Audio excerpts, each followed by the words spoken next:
Hello! మిమ్మల్నేనండి. అసలే busy ప్రపంచం. అందరూ బిజీగా ఉంటారు. ఈ బిజీలో ఉన్నప్పుడే పిల్లలు స్కూల్ నుంచి వచ్చి చాలా క్రాంకీగా ఉండి ఏడిపిస్తూ ఉంటారు. అలాంటి సమయంలో వాళ్ళకి మూడ్ డైవర్ట్ చేసి ఏదైనా చేసి పెడితే బాగుండు. కానీ రోజు అంటే అంత టైం ఉండదు కాబట్టి ఈ మగ్ కేక్ చేసి పెట్టండి. 1 మినిట్‌లో రెడీ అవుతుంది.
చూశారు కదా!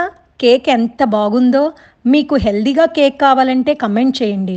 నేను మిల్లెట్‌తో కేక్స్ చేసి చూపిస్తాను. మీకు నచ్చినట్లయితే షేర్ చేయండి, సబ్స్క్రైబ్ చేయండి. మీతో అనురాధ కంచర్ల.